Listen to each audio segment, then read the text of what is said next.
עכשיו לסימולטור שמדבר לנהגים צעירים, מה עלול לקרות להם אם הם לא יהיו חגורים ברכב. עם תמונות הנוער ההפוך, כתבנו לענייני תחבורה עופר חלפון. במבט ראשון זה נראה כמו מתקן בלונה פארק שהגיע לבית הספר יגאל אלון בראשון לציון. מה שאנחנו עושים כאן בעצם זה תאונת התהפכות.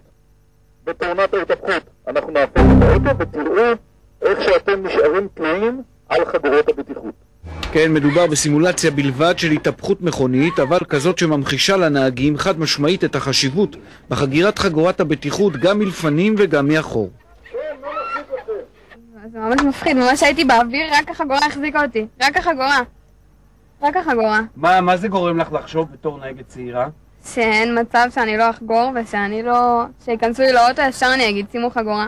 כ-40 בני אדם נהרגים בישראל בכל שנה מאחר שלא היו חגורים. בדרך כלל חוגרים, הבעיה שלא מקפידים על זה, ממש מקפידים. יפה. הרשות לבטיחות בדרכים מפעילה את הסדנה הזאת בבתי הספר התיכוניים ברחבי הארץ. החוויה ההתנסותית היא למעשה הדבר החזק ביותר לנהגים צעירים, ובעצם אנחנו מדברים על תלמידים בגיל 17 שהם בעצם עושים את הצעדים הראשונים שלהם כנהגים צעירים. מתקן הזה לדוגמה חווים התלמידים את העוצמה של בלימת פתע.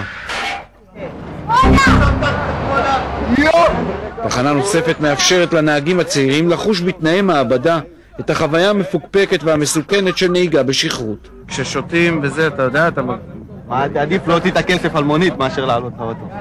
אם אנחנו נקנה להם הרגלים נכונים בשלב הזה, סביר להניח שלאורך שנים הם תמיד יחגרו חגורת בטיחות. גם ההורים הם לא תמיד מודלים נהיגה זהירה ובטוחה, ואולי פעילות חינוכית כזאת בבתי הספר תביא תוצאות בעתיד.